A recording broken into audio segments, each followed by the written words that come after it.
Muy buenas tardes, son las 12:20, una hora menos en Canarias.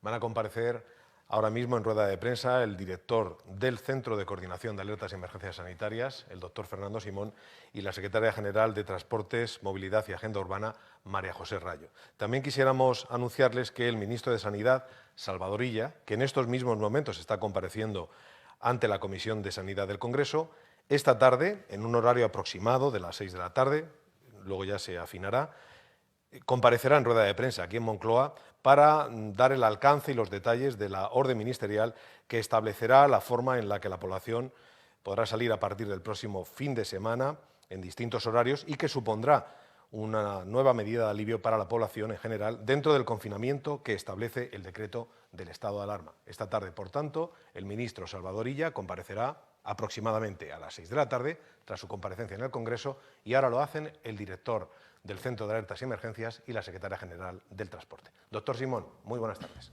Hola, muy buenas tardes a todos. Tardes, días, estamos ahí al filo. Como siempre vamos a dar los datos de evolución de la epidemia que siguen la tónica que hemos estado viendo en estos días. Es una evolución buena, pero que tenemos que valorar con mucha precaución, no tanto porque vaya a haber pasos atrás en este momento, sino porque puede llevarnos a una euforia que genere problemas más adelante. Hoy se han notificado, ayer se notificaron 1.309 casos nuevos, lo que representa un incremento del 0,6 respecto al día anterior y una incidencia acumulada en toda España en los últimos 14 días de 78,8 casos por cada 100.000 habitantes. Sin embargo, esta incidencia es muy variable entre las diferentes comunidades autónomas. He comentado que ha habido 1.309 casos, pero lo cierto es que la mitad de esos nuevos casos se agrupan en dos únicas comunidades autónomas. Sabemos que hay 8 comunidades autónomas que tienen una situación muy favorable en las que se observan incidencias acumuladas en los últimos 14 días de menos de 20 por 100.000 habitantes en 8 de las comunidades autónomas. También tenemos datos muy favorables en las otras variables que solemos trabajar, las de nuevos hospitalizados, incrementos en pacientes ingresados en UCI y los nuevos fallecidos. Los nuevos hospitalizados son 816. También sabemos que ese 50% de casos, un 50% de casos también se lo notifican entre dos únicas comunidades autónomas y sabemos que hay 10 comunidades autónomas que notifican menos de 10 nuevos hospitalizados. Tenemos un total de nuevos pacientes ingresados en UCI de 57. De nuevo, más de la mitad de esos nuevos pacientes ingresados en UCI corresponden a 2 únicas comunidades autónomas. Hay 7 que no han ingresado ningún paciente en UCI en el día de ayer y 8 que ingresaron entre 1 y 2 en el día de ayer. Además, sabemos que los nuevos fallecidos desde ayer, notificados a la fecha de ayer por la noche, fueron 268. Es la segunda cifra más baja desde que se inició el incremento, en la fase exponencial de incremento exponencial de la epidemia. 268 es la segunda vez, además, que se baja de los 300 en los últimos días. Tuvimos hace unos pocos días 288 casos y comparado con las semanas anteriores estamos bajando incluso más deprisa de lo que hubiéramos podido esperar, pasando rápidamente de 500, alrededor de los 500, a estar en la franja de los 400 y en esta última semana hemos estado siempre alrededor de los 300 bajos con ese día singular de menos de 300 y llevamos ya un segundo día con menos de 200, lo que implica que el descenso en este periodo ha sido incluso superior. Y además sabemos que entre todos estos nuevos fallecidos hay 7 comunidades autónomas que han notificado 2 o menos fallecidos en el día de ayer y 10 comunidades en total que han notificado menos de 5. El número de nuevos curados es de 3.103, un incremento del 2,8 respecto a ayer, y hay únicamente 2 comunidades, si no me equivoco con esta cuenta, hay únicamente 2 comunidades que han notificado más nuevos casos que casos dados de alta o curados. Como observan, los datos son favorables dentro de la prudencia que hay que tener y, sobre todo, dentro de la euforia contenida que tenemos que tener porque no es solamente un problema de cómo evoluciona esta onda epidémica, sino del conseguir mantenernos en estos números bajos durante los próximos meses. Estamos todavía en un riesgo importante de tener nuevos brotes epidémicos que tendrían un impacto excesivo no solo en el sistema sanitario, que obviamente sería muy duro, sino en toda la población, porque implicaría probablemente pasos atrás en todo este proceso que se está empezando a plantear para una fase de transición. Y sin más, paso la palabra a la Secretaria General de Transporte y Movilidad, María José Rayo. Estoy encantado de que vuelva a estar con nosotros. Muchas gracias, doctor. Buenos días a todos. Hoy me gustaría aprovechar esta intervención, por una parte, para hacer el balance, el seguimiento habitual de los datos de movilidad en el transporte público y en el transporte privado, pero también para contarles brevemente cómo estamos abordando en el Ministerio de Transportes, Movilidad y Agenda Urbana todo el proceso de desescalado en el ámbito del transporte. En el primer aspecto, en el repaso de los datos de movilidad, en los primeros días de esta semana lo que estamos observando es un ligero incremento de todos los ratios de movilidad respecto a las semanas anteriores. Siguen siendo niveles de movilidad bajos. Tenemos que recordar que seguimos en un periodo de confinamiento y que hay que tratar de minimizar al máximo todos los viajes, pero por otra parte nos tendremos que ir acostumbrando a que cada semana es previsible que las cifras de uso del transporte y de la movilidad se vean incrementadas, esperemos que de manera lenta. En el caso de la utilización de cercanías, lo que estamos viendo como media en la utilización de los núcleos de rodalíes y cercanías en España es que el nivel de utilización en estos primeros días ha sido en torno al 12%. La semana pasada estábamos en torno al 10%, es un incremento de 2-3 puntos porcentuales en función del núcleo. En Madrid la media está en el 13%, en Barcelona está en el 9%. Y seguimos con cifras bajas en términos absolutos. En los servicios comerciales de Renfe, en los servicios principalmente de alta velocidad, hemos vuelto a las cifras de unos 2.500 usuarios al día. Son muy pocos comparados con los 90.000 de un día equivalente del año pasado, pero podemos recordar que en las cifras en las semanas más duras del confinamiento estábamos en el orden de los 1.000 usuarios al día. En el caso del transporte en autobús de larga distancia, ha habido un incremento esta semana respecto a la semana pasada del entorno del 10%, pero como son cifras tan bajas, que están en el entorno del 3, el 4%, apenas en cifras absolutas apenas hay grandes diferencias.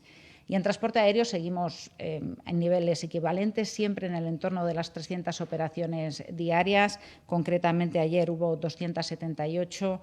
Siempre predominan los vuelos o con las islas y entre islas o con otros países de la Unión Europea. En la utilización del vehículo privado, de los vehículos ligeros, de los turismos, estamos en la media de la red principal en una utilización de alrededor del 34%. Un tercio de lo que es un día normal. La semana pasada estábamos en el entorno del 29%. Y en esa cifra, cuando ya concretamos en los accesos a los principales núcleos urbanos de España, sube al 38% esta semana frente al 34% que teníamos la semana pasada.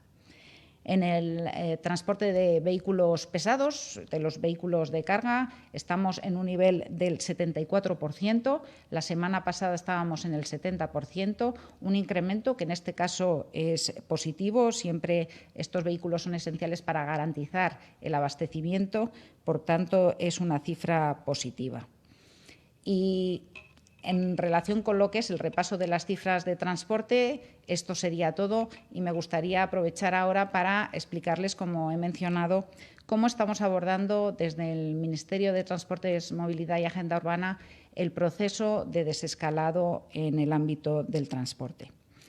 En las primeras fases de esta desescalada, el transporte que va a tener un mayor incremento en su uso es el transporte urbano y periurbano, porque en estas primeras fases todavía se van a mantener las limitaciones normativas para el transporte de larga distancia.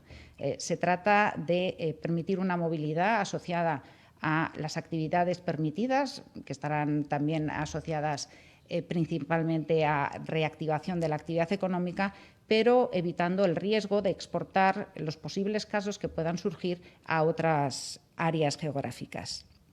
En este sentido, tenemos que ser conscientes que la movilidad es esencial para nuestra vida social, es esencial para la actividad económica, pero ahora tenemos un reto que es tratar de romper la relación entre más movilidad y más casos de contagio. Tenemos que poner todos los medios necesarios, tanto las administraciones públicas, los operadores de transporte, pero también todas las personas, para realmente no dar un paso atrás. Y ahí es donde estamos poniendo el máximo de los esfuerzos. También hay que recordar que incluso en las actividades que estén permitidas hay que tratar de minimizar todos los viajes que no sean esenciales, en tanto en cuanto pueden suponer ese riesgo de contagios, y se trata de que mantengamos el máximo nivel de disciplina ya en un marco, digamos, ya con medidas de alivio y progresivamente aumento de las actividades permitidas. El transporte público urbano y periurbano es un transporte muy eficiente que está concebido para transportar a muchas personas en muy poco espacio. Y eso es muy bueno, y creemos que el transporte público, junto con la movilidad compartida, tiene que continuar siendo la espina dorsal del transporte público en los ámbitos urbanos. Pero obviamente esa eficiencia, ese transporte masivo de personas, pues choca con la necesidad de mantener una distancia social, que es la que se está recomendando desde el punto de vista sanitario. Pero es que además hay modos como el transporte ferroviario de tipo urbano y periurbano, el metro o las cercanías, en las que hoy por hoy no es viable de manera inmediata hacer un control de aforos en el interior del tren. La gente se sube y se baja. No es posible estar controlando en cada una de las estaciones ese aforo. Y también en los nodos de transporte principales es muy complicado controlar los flujos de personas cuando son autobuses que llegan, gente que va al metro o gente que coge las cercanías o intercambios entre líneas de metro. Cuando los usuarios no acceden desde el exterior, desde la calle, es muy complicado controlar esos flujos de personas y esos aforos. Por otra parte, a todo esto se añade el hecho de que en estos entornos urbanos y entornos alrededor de los grandes núcleos urbanos, varias administraciones tienen competencia en transporte. Está la Administración del Estado con la gestión de las cercanías, está la Administración autonómica, por ejemplo, con los metros, o la local con los autobuses urbanos. Y eso lo que exige es un esfuerzo tremendo de colaboración y cooperación entre todos. Y por ello, y con objeto de que todas las administraciones podamos trabajar coordinadamente, el Ministerio de Transportes, Movilidad y Agenda Urbana lo que ha hecho es elaborar una guía y unas recomendaciones para abordar el desescalado en este transporte urbano y periurbano. Es un documento abierto, es un documento concebido para ser objeto de un diálogo con las comunidades autónomas, con los operadores de transporte, de manera que se pueda ir mejorando, perfeccionando y, por supuesto, va a ser una guía viva que irá adaptándose a las necesidades que vayan surgiendo en relación con el transporte público. Esta guía se ha enviado a las comunidades autónomas para su valoración y ya existe desde hace muchísimos años un órgano de cooperación con las comunidades autónomas, que es la Comisión de Directores Generales. Está presidido por la Directora General de Transporte Terrestre del Ministerio, y a través de este órgano, que es un órgano formal que funciona estupendamente, es el foro en el que se está procediendo a toda esta coordinación, a la que también están invitados los consorcios de transporte.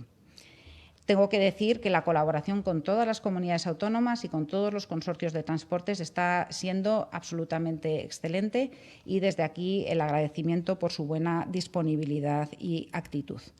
También se va a establecer un diálogo con el sector. También existe un órgano establecido de colaboración con el sector, que es el Comité Nacional de Transporte por Carretera, y a través de su sección de viajeros, la semana que viene en una reunión se abordará el contenido de esta guía. Esta guía incluye 3 grandes grupos de medidas. Por una parte, lo que llamamos gestión de oferta, que es los servicios de transporte a los que van a tener acceso los ciudadanos. ¿Y qué medidas se pueden hacer de gestión de la oferta? Bueno, pues incrementar frecuencias, reforzar al máximo los servicios y también proponer o facilitar medidas de refuerzo desde un ámbito multimodal. Estamos hablando, por ejemplo, de hacer autobuses lanzadera de punto a punto que puedan ser refuerzo pues, de una línea de cercanías o de una línea de metro. Tenemos también un segundo bloque de medidas que son los de gestión de la demanda. La demanda es el número de usuarios que acceden al transporte público. Y aquí el gran reto es que haya una menor necesidad de utilización del transporte público, principalmente en las horas punta. Tenemos que ser conscientes de que, por ejemplo, en cercanías, que corresponde a las competencias estatales, entre el 25 y el 30% del total de la demanda, del total de usuarios de un día completo, se produce en 3 horas, entre las 6 y las 9 de la mañana. Y en esas horas, tanto en cercanías como en otros modos de transporte, es posible que llegue a haber hasta 6 personas en cada metro cuadrado. Eso lo que supone es que, obviamente, no se podrían mantener la distancia social y se trata entonces de tratar de reducir el número de personas que requiere en esas horas el transporte público. ¿Y qué medidas se plantean? Pues, por supuesto, algunas que lo que permiten es laminar esa hora punta, flexibilidad de horarios, teletrabajo, el posponer la apertura de centros públicos o centros comerciales, también la posible limitación del aforo en las estaciones, teniendo en cuenta lo que he mencionado antes, que el aforo se puede limitar cuando es desde la calle hasta la estación y ahí utilizar cualquier mecanismo o instrumento que pueda ser de aplicación, incluyendo, por supuesto, la tecnología o las apps, también teniendo en cuenta que no todo el mundo, no todas las personas tienen por qué tener acceso a esta tecnología y eso hay que tenerlo en cuenta. Y también una medida muy relevante que es el promover la movilidad saludable o la micromovilidad, sobre todo, principalmente para los trayectos de hasta 5 kilómetros. El tratar de animarse a andar, de animarse a coger una bicicleta. Y somos conscientes de que en estos temas de flexibilización de horas, de horarios, en teletrabajo, pues los departamentos y los organismos de prevención de riesgos laborales están trabajando y muchas empresas ya lo están planteando como parte de sus propios programas. El tercer grupo es el grupo que llamamos medidas mitigadoras del riesgo cuando no se puede mantener esa distancia social. Son medidas de tipo sanitarios. Y aquí entra la recomendación altamente recomendación, una recomendación importante de la utilización de mascarillas, pero también estamos hablando de el instalar dispensadores de hidrogel en las estaciones, el recordar a través de megafonía la necesidad de mantener esa distancia, el bloquear una fila de autobuses detrás del conductor de los autobuses, establecer medios físicos de separación como mamparas, tratar de evitar el dinero en efectivo, o sea, un catálogo de medidas para su aplicación en el transporte urbano. Con este catálogo lo que se pretende es que cada administración, cada autoridad del transporte elabore su propio plan adaptando esas medidas o las que considere que son aplicables a su territorio a su propia realidad. Y es muy importante que seamos muy conscientes de que las medidas que se implanten tienen que ser factibles, tienen que ser viables y además hay que prever el tiempo necesario de implantación, porque no todo se puede poner de un día para otro. En el ámbito de las competencias estatales, que son los servicios de cercanías, Renfe y Adif ya están trabajando intensamente en el plan específico para las cercanías que se irá implantando progresivamente. Y, de hecho, como parte de ese plan, desde hoy ya Adif ha implantado un nuevo sistema, nuevos itinerarios para el movimiento de los viajeros en las estaciones de Atocha, en Madrid, y Barcelona-Sants. De esta manera se tratará de minimizar los cruces en esos flujos de viajeros, entre los que entran y salen de la estación, en los que van al aparcamiento o los que ya dentro de la estación tienen que intercambiar con los servicios de metro. Por último, también indicar que se ha distribuido a todas las comunidades autónomas una serie de recomendaciones para los viajeros para tratar de consensuar ese contenido, esas recomendaciones que el conjunto de administraciones, de autoridades de transporte haría a los viajeros, porque de verdad volvemos a insistir de que Las administraciones, los operadores, haremos todo lo que esté en nuestra mano, pero es fundamental el papel de los usuarios, la responsabilidad personal. Al final, solo rompiendo esa relación entre más movilidad y más contagios podremos vencer al virus. Y aquí hay un elemento de decisiones personales que van a condicionar completamente la evolución. Muchas gracias. Muchas gracias, María José. Yo creo que no hay mucho más que decir después de una exposición tan extensa y tan bien preparada. Simplemente reforzar este último punto que ha dicho María José. Obviamente vamos a empezar a movernos más, vamos a empezar a tener oportunidades de contacto. Lo que tenemos que conseguir es que esos contactos no impliquen transmisión de la enfermedad, y para eso la responsabilidad personal va a ser uno de los componentes más importantes. Como ven, es un puzzle complejo lo que hay que montar para retornar a esa nueva normalidad, a esa normalidad diferente que vamos a vivir en los próximos meses. Lo hemos dicho en alguna otra ocasión, el subir hacia arriba es fácil. Te quedas en casa, tienes que cumplir, es duro, pero es fácil. Ahora estamos empezando a entrar en la parte difícil, compleja, implica horarios, implica acciones o comportamientos diferentes, implica volver a cosas que hacíamos con unos mecanismos rutinarios que tenemos que modificar, y todo eso implica tanto la participación de la comunidad como la participación de todos los diferentes sectores del Estado. Y sin más.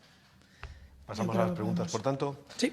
Gracias por vuestras explicaciones al director del Centro de Coordinación de Alertas y Emergencias Sanitarias y a la secretaria general de Transporte, Movilidad y Agenda Urbana. Vamos a recordar que el ministro de Sanidad, Salvador Illa, que ahora mismo está compareciendo ante la Comisión de Sanidad del Congreso, esta tarde va a explicar en rueda de prensa aquí en Moncloa el alcance, los detalles de la orden ministerial que va a establecer esos horarios para las nuevas salidas de la población, medidas de alivio para la ciudadanía dentro del confinamiento que establece el Real Decreto del estado de alarma.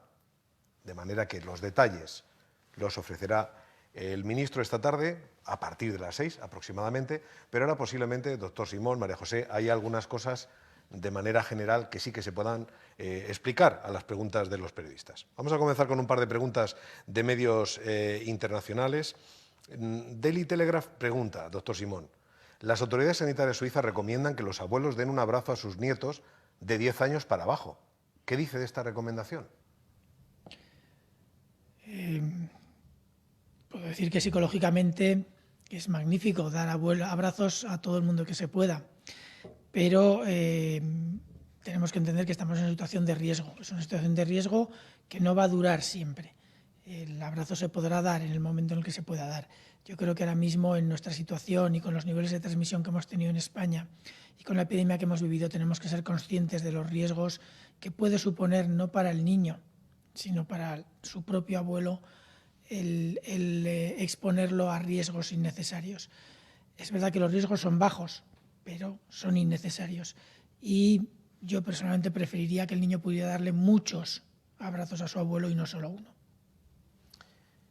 IB3, la televisión pública balear, pregunta al doctor Simón, ¿qué opinión le merece que después de la primera criba de territorios insulares, que podrían comenzar la semana que viene directamente en fase 1, ahora haya una petición del gobierno balear de que Menorca e Ibiza también comiencen el lunes en fase 1? ¿Ha cambiado algo, algún indicador para poder modificar el listado inicial de unidades territoriales? No, como dice en el plan de transición que se ha planteado, todas las comunidades autónomas tienen la opción de proponer territorios diferentes al provincial, que es la unidad básica de la que partimos, siempre y cuando esté suficientemente justificado desde todos los aspectos, tanto de movilidad como sanitarios, como de evolución de la epidemia, como de capacidades instaladas para responder a esta epidemia. Por lo tanto, las comunidades autónomas pueden, por supuesto, hacer estas propuestas que tendremos que evaluar conjuntamente entre ellos y el Ministerio de Sanidad, y a partir de ese momento los que tengan que tomar las decisiones, que son obviamente un nivel superior, tendrán que hacerlo. Yo creo que las comunidades autónomas reflejan la posición yo entiendo que la mayor parte de la población, todos queremos volver cuanto antes a una situación mucho más favorable, pero debemos de tener cuidado, valorarlo con mucha precaución y garantizar que se cumplen todos los requisitos para no tener una recaída que pueda ser incluso más catastrófica que la anterior. La Vanguardia pregunta, abundando en esta materia, en el caso de Cataluña, ¿qué provincias implica que Madrid y Cataluña irán a menor velocidad en la desescalada? Depende de cómo evolucione la epidemia en cada una de ellas. Es cierto que ahora mismo son dos comunidades autónomas que están, digamos, en la situación con una epidemia mucho mayor. Todos sabemos que las dos comunidades autónomas que mayor número de casos, que más transmisión han tenido han sido Madrid y Cataluña, por lo tanto su punto de partida es un poco más complicado que el de otras, pero también es cierto que la evolución de la epidemia es muy rápida en todas las comunidades autónomas hacia abajo, incluidas estas dos. Por lo tanto, sí que es posible que se retrase un poco más la toma de medidas en estas dos, por los datos de los que disponemos ahora mismo, pero no tiene por qué ser así dependiendo de cómo evolucionen los próximos días. Para la Secretaría General de Transporte, El Faro de Melilla le pregunta, ¿hay alguna novedad desde su Secretaría sobre la operación Paso del Estrecho? Varias fuentes apuntan a que no se podrá hacer a través de Ceuta y Melilla. Bueno, yo creo que todavía es prematuro hablar de cómo se va a desarrollar la operación Paso del Estrecho. La operación Paso del Estrecho es una operación que se gestiona de manera conjunta y coordinadamente con el Ministerio del Interior. El Ministerio de Transportes participa activamente por todo el despliegue de la flota que colabora en la misma, pero digamos que todavía hay muchas incertidumbres para saber cómo se va a desarrollar al respecto. En Radio Nacional, doctor Simón pregunta si, sobre lo que haya de ocurrir a partir del sábado, podría precisar alguna indicación para los paseos o las prácticas deportivas.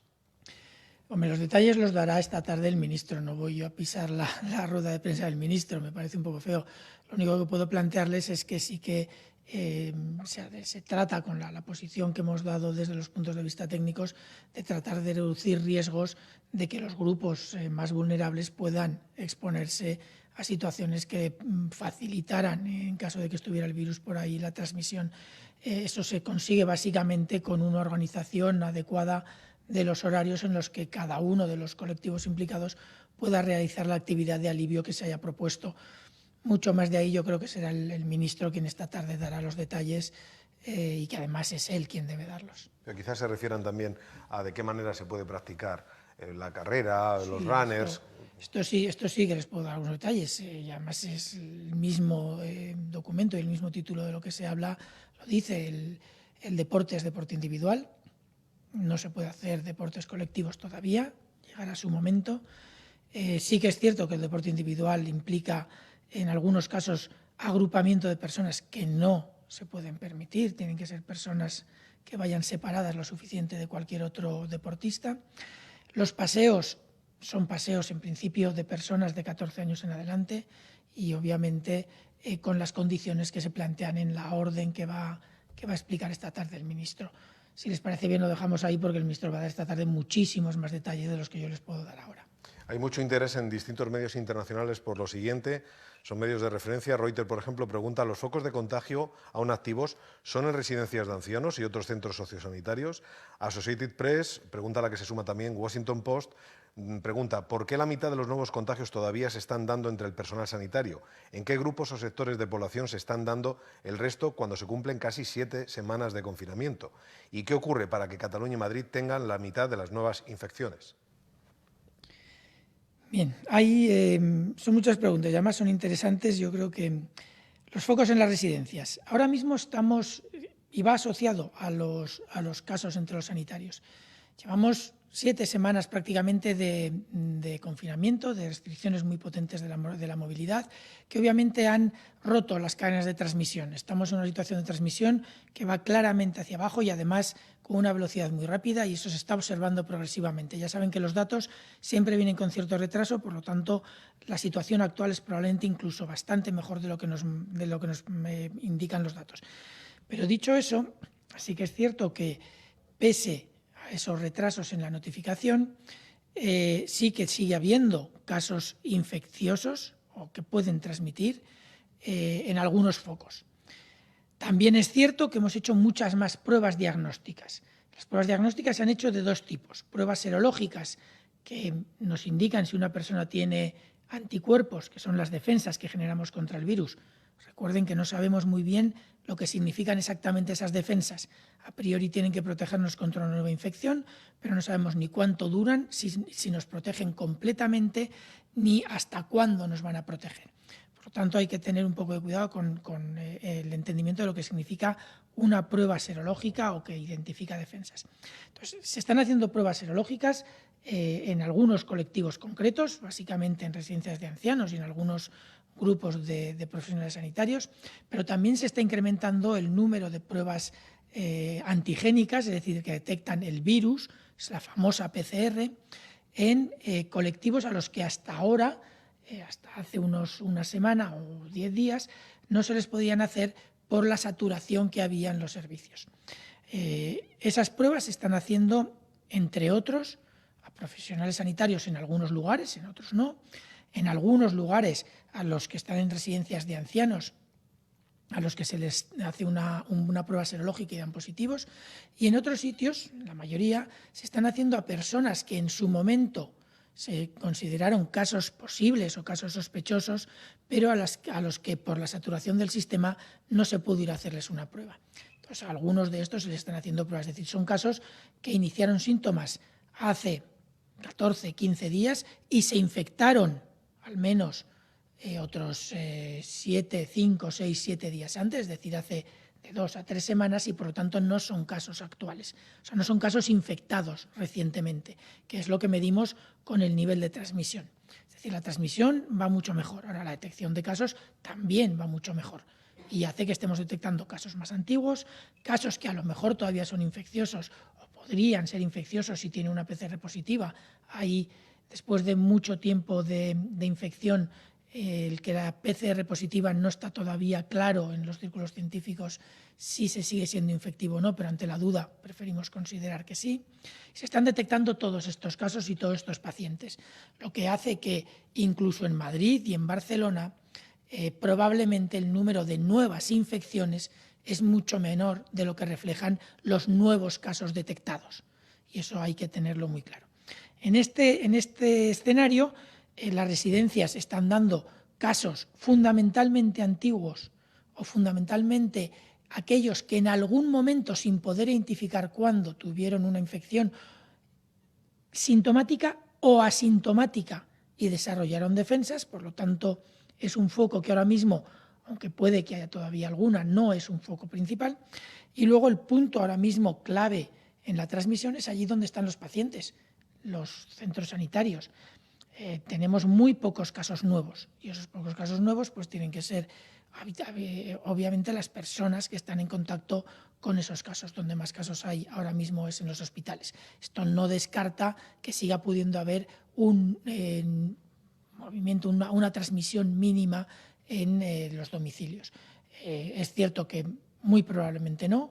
Es cierto que la mayoría de los casos que estamos detectando ahora son casos que se infectaron hace entre 10, 15 días, incluso más de 3 semanas, pero los detalles que se irán recibiendo progresivamente es los que nos darán la confirmación de estas hipótesis.